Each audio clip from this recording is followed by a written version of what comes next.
Маңғыстау облысында бизнестің жол картасы 2020 бағдарламасы аясында әлеуеті артқан кәсіпорындар баршылық. Ақтаудағы жиһаз құрастыру цехы солардың бірі. Төменгі пайызбен несие алған соң кәсіпорын тынысы кеңейе түсті.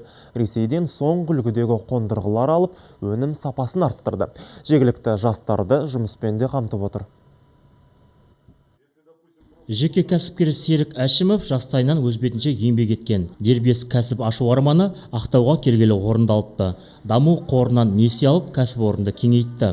Бұрын қолмен жасалатын жұмыстың денін қазір автоматты жүйе алмастырған. Мәселен, мына қондырғымен болашақ жиһаз бетін әрлеуге қажет кескінді компьютермен терсеңіз болғаны, әрі қарай робот өз міндетін мүлтіксіз атқарады. В дальнейшем планируем Бастапқы шикізат алуға банктен 6 миллион несие алдым. 14%-лық қарыздың жартысын өзіміз, қалған мемлекет төлейді.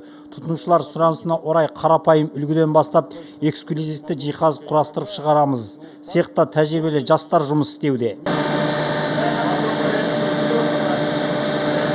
Таңатар мұнда 3 жылдан бері жұмыс істейді. Алғашында жиһаз құрастырушы, кейін тиянақты ісімен көзге түскен соң цех басшылығы оны соңғы үлгідегі станокта жұмыс істеуге баулыпты. Қазіргі міндеті есіктермен кез келген жиһаз бетін әрлеу. Шикізат алдымен арнайы тазалаудан өтеді. Одан соң қыздырылып еріген түрлі түсті жұқа пленка құйылады. Осылайша тұрмысқа қажет жиһаз бедеріне сай боялады.